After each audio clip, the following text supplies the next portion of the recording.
میں آپ کو خود اپنا تجربہ بتاتا ہوں کہ سن 1978 میں، یعنی آج سے تقریباً 38 سال پہلے مجھے سب سے پہلے امریکہ جانے کا اتفاق ہوا۔ اس وقت سن 1978 میں سب سے پہلے میں امریکہ گیا تھا اور ایک مسلمان تنظیم کی دعوت پر گیا تھا۔ مسلمان تنظیم کا اس وقت بہت سی مسلمان تنظیموں کا ایک وفاق تھا جس نے ہمیں دعوت دی تھی۔ تو جب میں اس تنظیم میں پہنچا اور اس کا سالانہ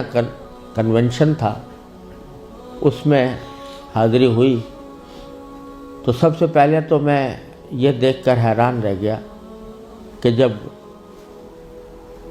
شام کو دعوت کا اہتمام کیا گیا تو اس میں کہیں دور دور حاضرین کے اندر اسلام اور دین کا کوئی شائبہ نظر نہیں آتا تھا۔ خواتین اور نوجوان لڑکیاں وہ مردوں کے ساتھ اور نیم برہنہ لباس میں بیٹھی ہوئی تھی، اور پھر اعلان یہ کیا گیا کہ اگر کسی کو حلال کو کھانا کھانا ہو تو مچھلی استعمال کرے، جس کا مطلب یہ تھا کہ کھانے میں حلال کا بھی کوئی فکر نہیں تھی۔ وہاں بیٹھنا مشکل ہو گیا، ہم لوگ کہیں الگ چلے گئے۔ اس کے بعد معلوم ہوا کہ ایک رقص و سرود کی زبردست محفل منعقد ہوئی۔ ایک بوٹنگ کا پروگرام تھا، اس بوٹنگ کے پروگرام میں سارا جو پروگرام تھا وہ رقص و سرود کی محفل میں گم ہو کر رہ گیا۔ یہ سارے نظارے دیکھنے کے بعد جب مسلمان تنظیم جس نے دعوت دی تھی اس کے سربراہ سے میں نے شکوہ کیا کہ بھائی آپ نے یہ مسلمان تنظیم ہے اور اس میں کہیں دور دور بھی کوئی شائبہ دین کا نظر نہیں آتا، تو آپ کیا کرتے ہیں، کس وجہ سے آپ نے یہ اجتماع منعقد کیا ہے؟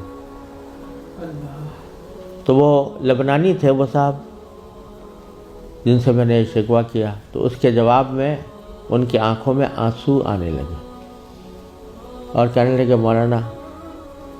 آپ صحیح کہتے ہیں، لیکن یہ وہ قوم ہے کہ جس کے بارے میں بس ہم اتنا چاہتے ہیں کہ یہ کم از کم اپنے آپ کو مسلمان کہتی رہے۔ یہ اگر ہم یہ سمجھتے ہیں کہ اگر یہ صرف اپنے آپ کو مسلمان کہتی رہے تو یہ بھی ہماری کامیابی ہے، ورنہ اس کو اسلام سے کوئی تعلق رہا نہیں۔ ان کے آباء و اجداد کھانے پینے کی تلاش میں، تجارت اور معیشت کی تلاش میں یہاں آئے تھے، ان کو اپنے بچوں کی تعلیم و تربیت کی کوئی فکر نہیں تھی۔ یہ اسی ماحول کے اندر پلے بڑے ہیں اور اس کے نتیجے میں ان کو دور دور بھی کہیں ان کے اندر کوئی شائبہ دین کا نظر نہیں آتا۔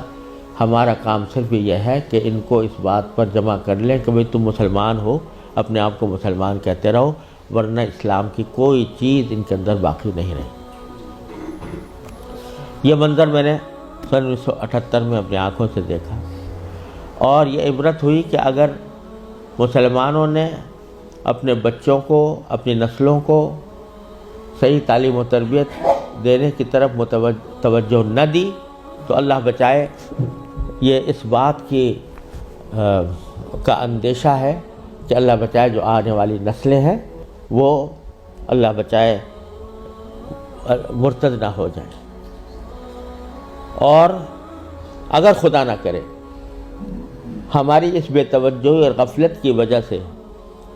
ایسا ہوا کہ ہماری نئی نسلیں گمراہ ہوئیں، غلط راستے پر گئیں، تو اس کا وبال ہمارے اوپر ہو، کیونکہ قرآن کریم کا ارشاد یہ ہے کہ یا ایھا الذین آمنوا قوا انفسکم واہلیکم نارا۔ جہنم سے بچانا صرف انسان کے لیے اپنا فرض نہیں ہے کہ وہ خود اپنے آپ کو بچائے،